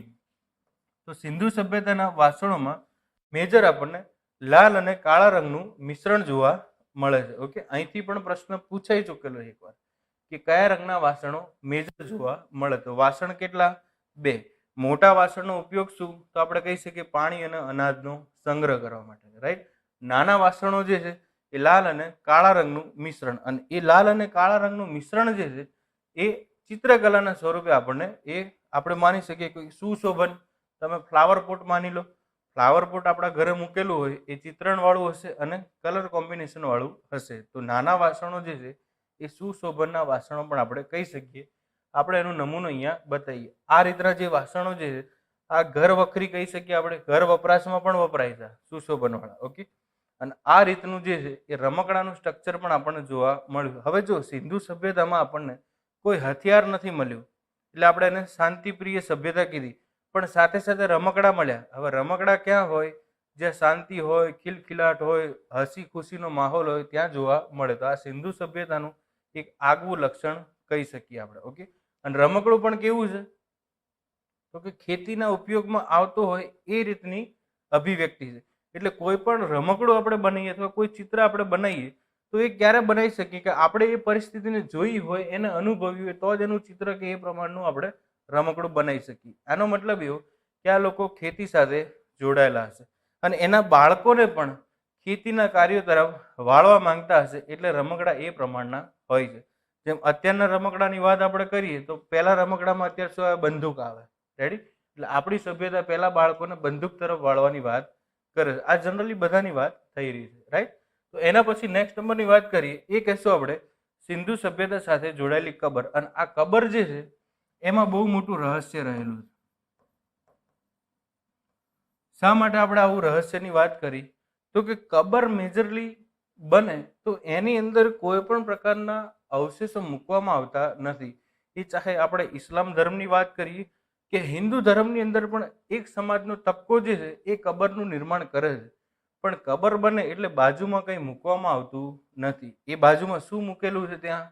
તો કે જીવન જરૂરિયાતના વાસણો, કોઈ ચીજ વસ્તુ એ બાજુમાં મૂકી છે. આપણે એનો નમૂનો અહીંયા તમને બતાવીએ કે એક વ્યક્તિ છે એનું શબ અહીંયા જોવા મળે છે, રાઈટ.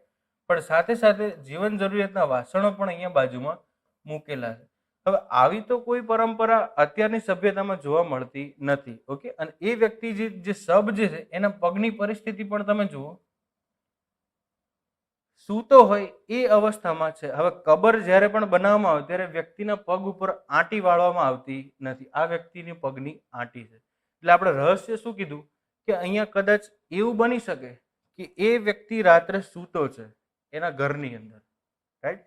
અચાનક જ કોઈ ભૂકંપ આવે કે કોઈ ભૂસ્ખલન આવે તો એની એ જ પરિસ્થિતિમાં એ વ્યક્તિ આખો દટાઈ જાય, રાઈટ. અને સંશોધન કરતી વખતે આપણું ધ્યાન એના ઉપર પડે. એટલે આપણને તો એ જમીનમાંથી મળ્યો, એટલે જમીનમાંથી કોઈ વ્યક્તિ મળ્યો એટલે આપણે એને કીધું કે કબર મળી. પણ હકીકતની પરિસ્થિતિ શું થઈ છે એ વ્યક્તિ સાથે એ આપણે કહી શકતા નથી. આપણે સૂઈએ એટલે આપણા ઘરની ઘર વખરી આપણી આજુબાજુમાં હોય, નાઇટ લેમ્પ હોય, બાજુમાં ફોનના ચાર્જર વગેરે. અચાનક જ ભૂસ્ખલન થઈને આપણે દટાઈ જઈએ તો જ્યારે આપણું ખોદકામ થશે તેને એના થોડા થોડા અવશેષો જોવા મળશે. એટલે એવું નથી કે એ લોકોના કબરની બાજુમાં જીવન જરૂરિયાતની વસ્તુ મૂકવામાં આવતી હશે. આવી પણ કોઈ ઘટના બની હોય. આ આપણે એક અનુમાનથી કહી શકીએ. બીજા નંબરનું રહસ્ય એવું છે કે એ કબરની અંદર 30 વર્ષનો વ્યક્તિ જે હોય ત્યાં સુધીના જ અવશેષ જોવા મળે છે. રાઈટ? આપણે અગાઉ વાત કરી કે કાર્બન ડેટિંગ પદ્ધતિ. કાર્બન ડેટિંગ પદ્ધતિ અવશેષની ઉંમર પણ બતાવે છે અને એ જમીનમાં ક્યારે મળ્યું એની પણ ઉંમર બતાવે. તો જેટલી પણ કબર મળી, મેજર કબર આપણને કેવી મળી છે તો કે 30 વર્ષ સુધીની. અહીંથી બે ધારણા ઊભી થાય. કાં તો વ્યક્તિ 30 વર્ષનો થઈને મરી જતો હશે, આ પહેલી ધારણા, અથવા તો એની પરંપરા એવી હશે કે 30 વર્ષથી મોટી ઉંમરનો થાય તો એનો બીજો અગ્નિ સંસ્કાર અથવા તો અન્ય કોઈ વિકલ્પ હશે. રેડી? એટલે આપણે એવું કહી શકીએ કે 30 વર્ષનો હોય ત્યાં સુધી એને દફનાવાનો, અધરવાઇઝ એને શું કરવાનો? અગ્નિ સંસ્કાર આપવાનો. વેદની અંદર પણ બે પ્રકારના અંતિમ સંસ્કારની વિધિ જોવા મળે છે. અગાઉના લેક્ચરમાં આપણે કીધું અગ્નિદગ્ધ, નામ એનું યાદ રાખવાનું છે, અગ્નિદગ્ધ. અને બીજું જે છે એ કહેશું આપણે અનાગ્નિદગ્ધ. એક અગ્નિ સંસ્કારથી અંતિમ વિધિ અને એક કહેશું આપણે એના વિકલ્પ તરીકેની અગ્નિ સંસ્કારની વિધિ. ઓકે, હવે જો આપણને યુગલ કબર પણ મળે છે કે બે પતિ પત્ની આજુબાજુમાં સૂતા હોય અને એવી કબર મળે, તો આવી રીતે બે વ્યક્તિને એક સાથે દફનાવાય? તો કે ના. અત્યારના કોઈ ધર્મ સાથે સરખાઈએ તો પણ એવી કોઈ પરંપરા છે નહીં. અને બે વ્યક્તિ એક સાથે તો મરે પણ નહીં. આવું પણ બની શકે. રાઈટ? બીજા નંબરે એવું કહીએ આપણે કે એ બે વ્યક્તિ સૂતા છે અને એ સૂતા છે એ દરમિયાન અચાનક પૂર આવી ગયું, કોઈ ભૂસ્ખલન થઈ ગયું, ભૂકંપ થઈ ગયું, જમીનની અંદર એ દટાઈ ગયા. જ્યારે પણ શોધખોળ થઈ ત્યારે બંને વ્યક્તિના શબ એક સાથે મળ્યા. એટલે આપણે એવું કહીએ છીએ કે યુગલ કબર આપણને મળેલી છે. હજી એક રહસ્યની વાત કરીએ આપણે તો અત્યારે કોઈનું પણ નિધન થાય તો ઇસ્લામ ધર્મની અંદર એને દફનાવવામાં આવે છે. રાઈટ? પણ એની દફન વિધિ થાય અને આ દફન વિધિને સુદુર્ફ એ ખાકના નામથી પણ ઓળખવામાં આવે છે. સુદુર્ફ એ ખાક આનું અરબી શબ્દ છે. તો દફન વિધિ જ્યારે પણ થાય ત્યારે એ વ્યક્તિ સાથે જોડાયેલા જેટલા પણ ઘરેણાઓ છે, એને જેટલી પણ ચીજ વસ્તુ પહેરી છે, એ બધી ચીજ વસ્તુ કાઢી લેવામાં આવે છે અને ત્યારબાદ દફન વિધિ થાય છે. પણ સિંધુ સભ્યતાની કબરો આપણને મળી એમાં શું છે તો કે કોઈ મહિલાની કાનની બાલીઓ પણ કબરમાંથી મળી છે, હાથની બંગડીઓ પણ છે, પગના કડલા પણ છે. આનો મતલબ એવો કે એ મહિલા જીવતી હતી, આકસ્મિક એની સાથે કોઈ પરિસ્થિતિનું નિર્માણ થયું અને જમીનમાં દટાઈ ગઈ, એ આપણને મળી, એને આપણે કબર તરીકે આગળ વાત વધારી. તો સિંધુ સભ્યતા સાથે જોડાયેલી કબરના આ રહસ્ય છે. કબરમાં ક્યારે સાથે પણ કૂતરાની દફન વિધિ થાય નહીં, પણ સિંધુ સભ્યતામાં વ્યક્તિની બાજુમાં કૂતરું પણ જોવા મળે છે. તો એવું બની શકે કે વ્યક્તિ કૂતરા સાથે કઈ ગતિવિધિ કરતો હોય, એ સમય દરમિયાન ભૂસ્ખલન થઈ ગયું અને બંને દફનાઈ ગયા હોય. કબરની અંદર કોઈ ઘરેણા પહેરીને દફનાવાતા નથી. આપણને એમાંથી બંગલી સાથે સાથે કડલા, કાનની બાલીઓ આવી પણ વસ્તુ મળી છે. કબરની સાથે વાત કરીએ તો એ વ્યક્તિ આંટી વાળેલો પગ જોવા મળે નહીં. જેમ સૂતી વખતે આપણે સૂઈએ એ રીતે એવી કબર આપણને મળી. સાથે સાથે કોઈ જીવન જરૂરિયાતની વસ્તુ પણ મૂકવામાં આવતી નથી. તો આપણને એવા પણ અવશેષ મળ્યા. એટલે મેં શું કીધું, સિંધુ સભ્યતા સાથે જોડાયેલી કબરો જે છે એ પોતે આગવું રહસ્ય ધરાવે છે. આ આપણે વાત કરી કબરની. હવે વાત કરીએ કે શું સિંધુ સભ્યતાના લોકો આંતરરાષ્ટ્રીય વેપાર કરતા હશે? હવે જો વેપારની વાત આવે ને એટલે કોઈ નાનો વેપાર હોય કે કોઈ મોટો એવો બિઝનેસ હોય, હંમેશા ગણિત પોતાનું આગવું સ્થાન ધરાવે. આપણે તો એવું માનીએ છીએ કે ગણિતની શોધ જે છે એ આર્યભટ્ટે કરી, શૂન્યની શોધ આર્યભટ્ટે કરી. ઇવન દરેક જગ્યાએ જ્યાં ગણિતની વાત આવે ત્યાં આર્યભટ્ટનું નામ આવે છે. પણ આર્યભટ્ટ થયા એની બહુ પહેલા સિંધુ સભ્યતાના લોકોએ વેપાર કરી ચૂકેલો છે. હવે વેપારની અંદર ગણિત ખૂબ આવશ્યક છે. રાઈટ? આ લોકોએ ચીજ વસ્તુ જે છે એને તોલવા માટે ત્રાજવાનો પણ ઉપયોગ કરેલો છે. રાઈટ? તો વેપારની પહેલી પુષ્ટિ આપણને જે થઈ એ કઈ તો કે ત્રાજવા અને બાટ. રેડી? ત્રાજવા જે છે એ હાથી દાંતના બનેલા અને બાટ જે છે એ સમુદ્રના પથ્થરના. રેડી? આવા વજનિયા એને બનાવેલા છે. રાઈટ? તો એનો મતલબ એવો કે આ કોઈ ચીજ વસ્તુને જોખવા માટે ગણિતની તો જરૂર પડતી જ હશે. રાઈટ? તો એ ગણિતની જરૂર પડે છે તો ત્રાજવા અને બાટ જે છે એ લોકોના જે વજનિયા છે એ આપણને આવા જોવા મળે છે. અને આ વજનિયા ઉપરથી આપણે એક તારણ કાઢ્યું કે આ જે વજનિયાઓ જે છે જેને આપણે બાટ કહીએ એ વજનિયા 4ના ગુણાંકમાં છે. મતલબ કે પહેલા 4 ગ્રામ છે, પછી 16 ગ્રામ છે, એના પછી 64 ગ્રામ છે. ઓકે, તો આવી રીતે ધીમે ધીમે 4, 16, 64 આમ બને છે. તો તમે જો થોડું આની ઉપર રિઝનિંગ લગાવો તો તમને ખ્યાલ આવશે કે આ લોકોએ વર્ગ કરેલો છે સંખ્યાનો. રેડી? જો વર્ગ આવડતો હશે ને તો આપણે એવું કહી શકીએ એ લોકો વર્ગમૂળથી પણ પરિચિત હતા, ઘનમૂળથી પણ પરિચિત હતા. ઓકે, એટલે કહી શકીએ કે ગણિતથી પણ પરિચિત હતા. રાઈટ? સાથે સાથે આપણને સિંધુ સભ્યતાના અવશેષો જે છે એ મેસોપોટેમિયામાંથી મળ્યા. શું મળ્યું ત્યાંથી? તો કે મેસોપોટેમિયા જે છે ત્યાંથી આપણને લોથલમાંથી બનતી મણકા પાટીના અવશેષ મળ્યા. અને લોથલમાંથી બને છે ને મેસોપોટેમિયા ગઈ તો હવામાં તો ગઈ નહીં હોય. તો સમુદ્રના માર્ગેથી આ વેપાર જે છે એ ધીમે ધીમે ધીમે છે મેસોપોટેમિયા સુધી મળ્યો. અને એ મેસોપોટેમિયાની ચલણી મુદ્રાઓ જે છે એના નમૂના આપણને લોથલમાંથી મળ્યા. એટલે અહીંની ચીજ વસ્તુ ત્યાં ગઈ અને ત્યાંની કરન્સી અહીંયા આવી. એટલે આપણે લોથલને એક આંતરરાષ્ટ્રીય બંદર તરીકે સ્વીકાર્યું છે કે સૌથી જૂનું આંતરરાષ્ટ્રીય બંદર હોય તો કોણ? લોથલ. બીજા નંબરની વાત કરીએ કે ધોળાવીરામાં જે કાપડ બનતું એ કાપડનો નમૂનો આપણને ઈરાનના સુમેરુમાં જોવા મળ્યો. સુતરાઉ કાપડ માટે ફેમસ હતા. રાઈટ? એ સુતરાઉ કાપડનો નમૂનો આપણને ક્યાં મળ્યો? ઈરાનમાંથી. રાઈટ? એ ખાલી કાપડનો ટુકડો એમાંથી મળ્યો, કોઈ બાંધકામ ત્યાં મળ્યું નથી. ઓકે, એટલે આપણે અહીંથી કહી શકીએ કે આપણી ચીજ વસ્તુઓ બહાર ગઈ છે, બહારની ચીજ વસ્તુઓ ભારતમાં આવી છે. રાઈટ? એટલે આંતરરાષ્ટ્રીય વેપાર જે છે એ ડેમ શ્યોર થતો હશે. અને વેપારમાં હંમેશા મેથેમેટિક્સ યુઝ થાય. ઓકે, એટલે હાથી દાંતમાંથી બનેલા ત્રાજવા અને એ ત્રાજવાનો ઉપયોગ જે છે આના હમણાં ફોટામાં આપણે આગળ બતાવીએ. પણ આપણને કમિશન કહે કે શું સિંધુ સભ્યતાના લોકો આંતરરાષ્ટ્રીય વેપાર કરતા હતા? અને કરતા હતા તો એ અંગે તમારા તર્ક રજૂ કરો. તો આપણે એની રજૂઆત કરી શકીએ. રાઈટ? ત્યારબાદ જોઈએ આપણે તો આ સિંધુ સભ્યતાના વેપારની પુષ્ટિ જે છે એ આપણે કહી શકીએ કે વેપાર ભારતથી તો થતો પણ સાથે સાથે એ આ સાઈડ જોઈએ તો આરબના દેશોમાં પણ જાય છે અને ઉપરની સાઈડ પણ એ વેપાર જે છે એ વિસ્તરેલો જોવા મળે છે. એટલે ભારતમાં ભલે લોથલ એક નાનું બંદર રહ્યું, હાલ તો એનું અસ્તિત્વ પણ નથી. ઓકે, પણ હજી એક બંદર હતું જેનું નામ છે સુક્તા ગેન્ડોર. એટલે આંતરરાષ્ટ્રીય વેપાર જે છે એ 2 આંતરરાષ્ટ્રીય બંદરથી થયેલા છે. એમાં એક નંબર આપણે કહેશું લોથલ અને 2 નંબર ઉપર આપણે કહેશું સુક્તા ગેન્ડોર. સુક્તા ગેન્ડોર જે છે એ બલુચિસ્તાનમાં આવેલું બંદર છે. રાઈટ? તો આંતરરાષ્ટ્રીય વેપારો જે થતા એ કયા 2 બંદરથી થતા? લોથલ અને સુક્તા ગેન્ડોરથી. રાઈટ? તો આ વાત કરીએ આપણે આંતરરાષ્ટ્રીય વેપારની. હવે જોઈએ કે શું સિંધુ સભ્યતાના લોકો ગણિત અને રસાયણથી જાણકાર હતા? તો આપણે અગાઉ વાત કરીને આવ્યા કે ગણિતથી જાણકાર હતા. આ જે વજનના તુલાઓ રહ્યા એ શેમાં છે? તો કે એનો ગુણાંક જે છે એ શેમાં છે? 4માં. રાઈટ? તો 4ના ગુણાંકમાં ધીમે ધીમે ત્રાજવાઓ આગળ જતા મોટા થતા જાય છે. આનો મતલબ એવો કે લોકો ગણિતથી પરિચિત હતા અને ગણિતથી પરિચિત હોય તો જ વેપાર થાય.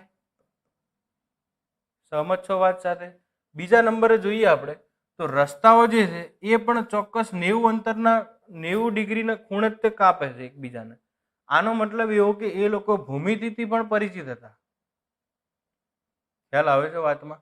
આનો મતલબ એવો કે સભ્યતા જે છે એ બહુ આગવી સભ્યતા હતી, આધુનિક સભ્યતા. રાઈટ? કે ગણિત તો ખબર છે ને, વેપારના નિયમો પણ ખબર છે, પણ સાથે સાથે ભૂમિતિ પણ એ લોકો જાણે છે. ઓકે, અને હમણાં આપણે વાત કરી કે રાસાયણિક જાણકારી, તો રાસાયણિક જાણકારીમાં એ લોકો ડામર પણ વાપરે છે, જીપ્સમ પણ વાપરે છે. ઓકે, અને તાંબાની પ્રતિમા કઈ રીતે બનાવી એની એક આગવી ટેકનિકની પણ આપણે વાત કરીને આવ્યા. આનો મતલબ એવો કે સભ્યતા બહુ રસપ્રદ છે. જ્યારે પણ આ સભ્યતાની લિપિનો ઉકેલ મળશે ત્યારે ઇતિહાસના ઘણા બધા પાસાઓ બદલાવાની પૂરેપૂરી શક્યતા છે. લિપિનો ઉકેલ આપણને મળ્યો નથી, પણ આ બધી વસ્તુ ઉપરથી આપણે વિચારમાં પડી જઈએ. આટલું એડવાન્સ આટલા બધા વર્ષ પહેલા, રાઈટ? તો શું સિંધુ સભ્યતાના લોકો ગણિતથી જાણકાર હતા? આપણી પાસે જવાબ યસ છે. તેના આધારે તો કે ત્રાજવાઓ 4ના ગુણાંકમાં ઇન્ટરનેશનલ વેપાર કરેલો છે, અને સાથે સાથે રસ્તાઓ 90 ડિગ્રીના ખૂણે એકબીજાને કાપે છે. તો ભૂમિતિથી પણ આ લોકો પરિચિત હતા, રાઈટ? રસાયણથી જાણકાર હતા, તો એનો પણ આપણી પાસે જવાબ છે. ભલે સિમેન્ટનો ઉપયોગ ના કરતા, પણ ડામરને કઈ રીતે પથ્થરના સ્વરૂપમાં ઢાળવું અને જીપ્સમને આપણે કઈ રીતે સિમેન્ટ તરીકે વાપરવી અને મમ ટેકનિકથી તાંબાની પ્રતિમા બનાવવી, આ બધી વસ્તુનું નોલેજ એ લોકોને છે. ઓકે, જઈએ આગળના મુદ્દા ઉપર. હવે આપણે એ સમજવાનું કે સિંધુ સભ્યતા સાથે જોડાયેલી મૂર્તિઓ. ઓકે, આ જેટલી પણ મૂર્તિ છે એમાં કોઈ પણ જગ્યાએ લોખંડનો પ્રયોગ થયો નથી. આપણે મૂર્તિ બનાવવાની આખી ટેકનિક આગળ જોઈને આયા કે જે તાંબાની નર્તકીની પ્રતિમા જે એ કઈ રીતે બને છે. ઓકે, અને કેવી નર્તકીની પ્રતિમા? તો જો અહીંયા એક 4 ઇંચની પ્રતિમા આપણી સામે છે. પહેલા તો આની હાઈટ યાદ રાખવાની છે, 4 ઇંચ. ઓકે, પણ એ પ્રતિમા જોઈને આપણને કઈ કઈ અભિવ્યક્તિ આવે? તો જો સૌથી પહેલા તો એના માથાનો જે અંબોડો જે છે, એ માથાનો અંબોડો બહુ આબેહૂબ રીતે ગોઠવેલો છે. જેમ અત્યારે હાલનું જે આબેહૂબ ગોઠવણી, એટલે આપણે એવું કહી શકીએ સ્ટ્રેટનિંગ કરે છે બધા, રાઈટ? તો સ્ટ્રેટનિંગ જે છે એ હાલની ફેશન છે, પણ એ વખતે અંબોડાના જે માથાના વાળ છે ને ભરત ગૂંથણ કરવા, એ વખતની આબેહૂબ ગોઠવણી અથવા તો ફેશન કહી શકીએ. સાથે સાથે એ જે સ્ત્રી છે એના હોઠ જે છે એને હાઇલાઇટ કરેલા છે, રાઈટ? તો આપણે એવું કહી શકીએ જેમ અત્યારે ફેશનના અનુરૂપ આપણે લિપસ્ટિક લગાડીએ છીએ. તમે નામ કદાચ સાંભળેલું હશે, લેકમે આઇકોનિક લિપસ્ટિક, ઇતના ગહેરા કાલા કે સમય કો ભી માત દે, સાંભળ્યું હશે, રાઈટ? તો એ રીતે લિપસ્ટિક જે છે એ હોઠ ઉપર લગાવતા હશે, એટલે એ વખતની ફેશનની રુચિ પણ આપણે જાણી શકીએ, રાઈટ? એના પછી નેક્સ્ટ નંબર, એનો જે હાથ જે છે એ સંપૂર્ણ રીતે ઘરેણાથી ભરેલો છે, એટલે એ લોકો ઘરેણા પણ પહેરતા હશે અને પોતે એક નૃત્ય અવસ્થામાં ઊભી છે, એટલે ડાન્સ વગેરે પણ એ વખતે પ્રચલિત હશે. તો આ તાંબાની પ્રતિમા કઈ રીતે બનતી એની મેથડ તો આપણે જાણીને આવ્યા, પણ સાથે સાથે એ પ્રતિમા 4 ઇંચની જ છે, ખાલી એકદમ નાની. ઓકે, પણ એની અંદર આ બધી ગોઠવણી કે અંબોડો જે છે ભરત ગૂંથણ વાળો, એના હોઠ જે છે હાઇલાઇટ કરેલા એટલે કે લિપસ્ટિક લાગેલા, એના પછી એનો હાથ જે છે ઘરેણાથી ભરેલો, કાનની અંદર બાલીઓ જોવા મળે, ગળાની અંદર હાર જોવા મળે. ઓકે, તો બહુ આબેહૂબ ગોઠવણી છે અને સાથે સાથે ડાન્સિંગ ફોર્મેટમાં છે, એટલે તો આને ઘણી વખત આપણે ડાન્સિંગ ગર્લના નામથી ઓળખીએ છીએ. ઓકે, તો સિંધુ સભ્યતા સાથે જોડાયેલી આ તાંબાની નર્તકીની પ્રતિમા પોતાની અંદર એક રહસ્યમય ઇતિહાસ લઈને ઊભી છે, એવું આપણે કહી શકીએ, રાઈટ? ત્યારબાદ જોઈએ તો આ સિંધુ સભ્યતાના લોકોની આપણે રુચિ પણ આવી કહી શકીએ કે એ વ્યક્તિ જે છે એ પોતે દાઢી વાળો છે, રાઈટ? પણ એને મૂછ નથી. હવે આ દાઢી હોવી અને મૂછ ન હોવી, આ સંસ્કૃતિને હાલ આપણે કોઈની સાથે એપ્લાય કરીએ તો એ આપણે કહી શકીએ કે ઇસ્લામ ધર્મની પરંપરા. ઓકે, પણ એ વખતે 9000 વર્ષ પહેલા તો ઇસ્લામ ધર્મની પરંપરા ભારતમાં આવી નથી, એ તો હજી હમણાં જ આવી એવું આપણે કહી શકીએ, રાઈટ? તો એ વખતે આ પરંપરાના માણસ જોવા મળે છે. સાથે સાથે એની આંખ અડધી ખુલેલી છે અને અડધી બંધ છે, એટલે આપણે એવું કહી શકીએ કે ધ્યાન અવસ્થા છે, રેડી? અને સાહિત્યની અંદર આને ધ્યાન મુદ્રામાં રહેલા પૂજારીના નામથી આ સ્ટેચ્યુને ઓળખવામાં આવે છે. ઓકે, તો એક આગવું નોલેજ આ લોકો ધરાવે છે મૂર્તિ કલાની બાબતે. ઓકે, તો અહીંયા આપણે અત્યાર સુધી અભ્યાસ કર્યો એક આપણે સિંધુ સભ્યતાના મકાનો, સિંધુ સભ્યતાના રસ્તાઓ, સિંધુ સભ્યતાનો આંતરરાષ્ટ્રીય વેપાર, અને સાથે સાથે સિંધુ સભ્યતાની વાત કરી આપણે તો એની મૂર્તિ કલા વિશે પણ આપણે જાણ્યું. ઓકે, તો સિંધુ સભ્યતા સાથે જોડાયેલી આંકડાકીય બાબતો જો આપણે વિશ્લેષણ ટાંકવામાં આવે તો આપણને એનું ક્ષેત્રફળ પૂછી શકે, એના ત્રાજવાના ગુણાંક પૂછી શકે, રાઈટ? એના રસ્તાની પહોળાઈ લંબાઈ વગેરે આપણને પૂછી શકે. ઓકે, તો આપણે ધીમે ધીમે એને જોઈ લઈએ. સૌથી પહેલા ભૌગોલિક ક્ષેત્ર આપણે કીધું, મેં હમણાં થોડી વાર પહેલા નકશામાં તમને સમજાવ્યું હતું. કુલ ક્ષેત્રફળ કેટલું થાય? 12,99,600 સ્ક્વેર કિલોમીટર. ત્યારબાદ આપણે વાત કરીએ તો સિંધુ સભ્યતા સાથે જોડાયેલો જે દરિયો છે એ કહેશો આપણે 1300 કિલોમીટર દરિયો હતો. જેમ અત્યારે જે આકાર પડે છે કે ખંભાતનો અખાત અને કચ્છનો અખાત અલગ અલગ વિસ્તાર ધરાવે છે, એ સમયે બંને એક જ હતું. અને ભૂસંચલનની ઘટના થવાના કારણે ખંભાતના અખાત અને કચ્છના અખાતની વચ્ચે નળ સરોવરનું નિર્માણ થયું. ઓકે, આ ભૂસંચલન થયા પછીની પરિસ્થિતિ એટલે કે હાલની પરિસ્થિતિ આપણે કહી શકીએ.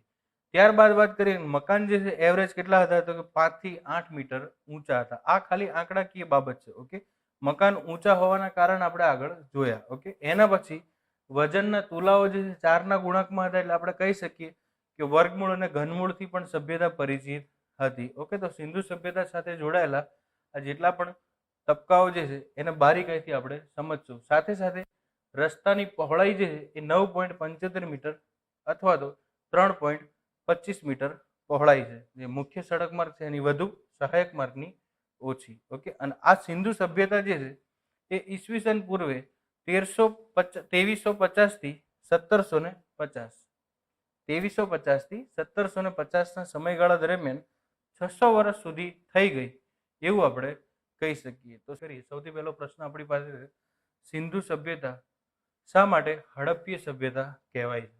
તો આપણે વિગતવાર આગળ જોઈને આવ્યા કે સૌથી પહેલું સંશોધન જે થયું 1856 વખતે લાહોર અને મુલતાન વચ્ચે. લાહોર અને મુલતાન વચ્ચે જે સંશોધન સૌથી પહેલું થયું એ જગ્યાનું નામ જ હતું હડપ્પા.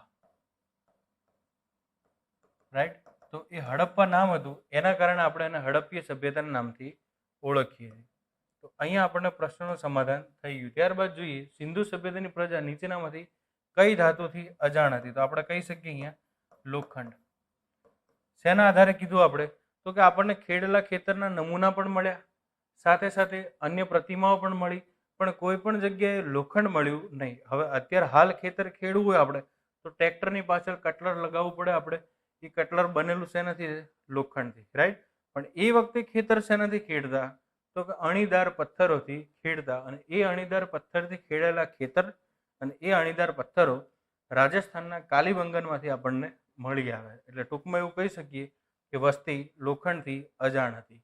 ત્યારબાદ સિંધુ સભ્યતાના લોકો બાંધકામ માટે સિમેન્ટ અને ચૂનાના વિકલ્પ તરીકે શેનો ઉપયોગ કરતા?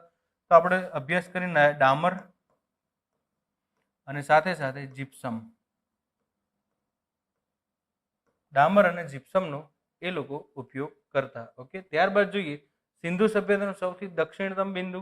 તો આગળ આપણે 4 બિંદુનો અભ્યાસ કરીને આવ્યા છીએ. એમાં દક્ષિણતમ બિંદુ એટલે શું? તો કે મહારાષ્ટ્રમાં આવેલું દાયમાબાદ, જે પ્રવરા નદી અથવા તો ગોદાવરી નદીના કિનારે આવેલું છે.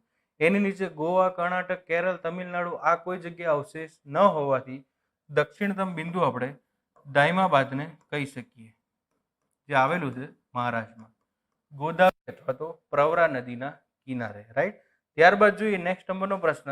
એ આપણે કહીશું સિંધુ સભ્યતામાં વજનના જે તુલાઓ જે છે, આપણે વાત કરી કે ત્રાજવાઓ શેના હતા? તો હાથી દાંતથી બનેલા. અને તુલાઓ જે છે એ શેના હતા? સમુદ્ર કિનારાના પથ્થરોના. ઓકે, એ તુલાઓનો ગુણાંક શું હતો? તો આપણે કીધું કે 4નો ગુણાંક હતો. એટલે આપણે સભ્યતા વિશે એવું પણ કીધું કે સભ્યતા ગણિતથી પરિચિત હશે અને ગણિતના પણ જે ચેપ્ટર છે જેને આપણે વર્ગમૂળ કહીએ, ઘનમૂળ કહીએ કે ભૂમિતિ કહીએ, એનાથી પણ એ જાણકાર હતા. એનો આપણે આગળ અભ્યાસ કર્યો. ત્યારબાદ જોઈએ આપણે તો કે સિંધુ સભ્યતામાંથી મળેલી જે નર્તકીની પ્રતિમા જે છે એ પ્રતિમા શેનાથી બનેલી હતી? તો આખી પ્રતિમા બનાવવાની પ્રોસેસ આપણે જોઈએ. એ પ્રોસેસને કયા નામથી ઓળખીએ છીએ? મોમ ટેકનિક, કે મીણબત્તીમાંથી આખી પ્રતિમા બનશે. ઓકે, શેની બનેલી છે? તાંબાની. અને સાથે સાથે એ પણ યાદ રાખશું કે એના ઇંચ જે છે એ કેટલા થશે? 4 ઇંચ. ઓકે, એની ફેશનની રુચિ પણ જોઈ, માથાના અંબોડાની વિધિ પણ આપણે જોઈ. ઓકે, સાથે સાથે ઘરેણા પણ જોયા. અને નર્તકી આખી નૃત્ય અવસ્થામાં છે નગ્ન અવસ્થામાં. રાઈટ, પણ ડાન્સિંગ ફોર્મેટમાં એ ગોઠવાયેલી છે. ત્યારબાદ જોઈએ તો સિંધુ સભ્યતાનું ભૌગોલિક ક્ષેત્રફળ જે છે એ વાત કરીએ આપણે 12,99,600 સ્ક્વેર કિલોમીટર એટલે કે ચોરસ કિલોમીટર. ઓકે, હાલના ભારતના 3જા ભાગનું આપણે કહેવું હોય તો કહી શકીએ. એના પછી નેક્સ્ટ નંબર વાત કરીએ આપણે તો કે લોથલમાં જે મણકા બનતા, આ મણકાના અવશેષ વિદેશમાં ક્યાં જોવા મળ્યા? જેના આધારે આપણે વિદેશ વેપાર થતો એવું નક્કી કર્યું હતું, રાઈટ. તો આ વસ્તુ આપણને જોવા મળી મેસોપોટેમિયા. ઓકે, તો મેસોપોટેમિયા સુધી લોથલની વસ્તુ પહોંચતી, રાઈટ. અને એ મેસોપોટેમિયાની જે મુદ્રા જે છે, કરન્સી જે છે, એ ક્યાં જોવા મળતી? લોથલમાં. એટલે અહીંનું પ્રોડક્શન ત્યાં મળ્યું અને ત્યાંની કરન્સી અહીં મળી, એટલે લોથલને આપણે ઇન્ટરનેશનલ પોર્ટ તરીકે સ્વીકારેલું છે, આંતરરાષ્ટ્રીય બંદર. ઓકે, ત્યારબાદ જોઈએ તો સિંધુ સભ્યતાના અવશેષ દક્ષિણ એશિયાના કુલ કેટલા દેશમાં? તો બહુ ઇઝીલી આપણે આનો આન્સર આપી શકીએ. અગાઉ આપણે અભ્યાસ કર્યો કે સૌથી પહેલા તો અફઘાનિસ્તાન, એના પછી નેક્સ્ટ નંબર જોઈએ આપણે તો ભારત, અને એના પછી પાકિસ્તાન. તો દક્ષિણ એશિયાના 3 દેશમાં આના અવશેષો આપણને જોવા મળે છે, રાઈટ. ત્યારબાદ જોઈએ આપણે તો ભારતની તમિલ, મલયાલમ અને કન્નડ ભાષા જે છે એ બુહાઈ ભાષા પરથી ઉતરી આવી એવું કહી શકે ને. હાલ ક્યાં બોલાય છે? તો આપણો જવાબ થશે બલુચિસ્તાન. બલુચિસ્તાન જે છે એ પાકિસ્તાનના દક્ષિણે મકરાન તટ ઉપર આવેલો વિસ્તાર છે, જ્યાં અત્યારે હાલ ચીન દ્વારા ગ્વાદર પોર્ટનું નિર્માણ થઈ રહ્યું છે. આ ટેકનિકથી પણ તમે એને યાદ રાખી શકો, રાઈટ. ત્યારબાદ જોઈએ નેક્સ્ટ નંબર, તો સિંધુ સભ્યતાની જાણ સૌપ્રથમ કયા 2 સ્થળ વચ્ચે થઈ? તો આપણે વાત કરી હતી લાહોર અને મુલતાન. બંને લોકેશન હાલ પાકિસ્તાનના છે, લાહોર અને મુલતાન. અને એ જગ્યા જે વચ્ચેની છે એનું નામ હતું હડપ્પા, રાઈટ. ત્યારબાદનો પ્રશ્ન આપણે જોઈએ, એ કહેશું આપણે સિંધુ સભ્યતાના ક્ષેત્રે આવનારી પ્રથમ પ્રજા કઈ? જો આવવાવાળી કીધી છે કે નિર્માણવાળી કીધી છે, એને આપણે લેક્ચરમાં જોયું આગળ. ઓકે, તો પ્રશ્નને બારીકાઈથી સમજવાનું. આવનાર કીધી છે તો આપણો જવાબ શું થશે? Proto Australoid. પ્રોટો ઓસ્ટ્રેલોઇડ આપણો જવાબ થશે. પ્રશ્નને આરામથી સાંભળવાનો છે પહેલા. ત્યારબાદ જોઈએ તો કઈ પ્રજાતિ સિંધુ સભ્યતાનું નિર્માણ કર્યું છે, રાઈટ. તો અહીંયા આવનારી કીધી છે, અહીંયા નિર્માણ કીધું. તો નિર્માણ જ્યારે કીધું હોય ત્યારે આપણે જવાબ લખશું ભૂમધ્ય સાગરીય. પ્રશ્ન બંને સેમ છે, મિસગાઈડ થવાનું નથી, રાઈટ. ત્યારબાદ જોઈએ આપણે તો સિંધુ સભ્યતાના માટીના વાસણ ઉપર કયા રંગ જોવા મળે છે? તો માટીના વાસણ 2 હતા. એક હતા સાદા વાસણ, અને એ સાદા વાસણ જે છે એ શેમાં ઉપયોગ થતા? તો અનાજનો સંગ્રહ કરવા માટે. ઓકે, અને બીજા જે હતા એ હતા સુશોભનના. અને સુશોભન એટલે આપણે કહીશું ડેકોરેશન, અને એમાં લાલ અને કાળા રંગનું મિશ્રણ થતું. તો આપણો જવાબ થશે લાલ અને કાળો રંગ બંને ભેગો થાય છે. ઓકે, ત્યારબાદ જોઈએ નેક્સ્ટ નંબર. અહીં આપણા લેક્ચરને આપણે વિરામ મૂકીએ, ફરી મળીએ એટલે આગળના મુદ્દાની ચર્ચા કરશું. Thank you so much.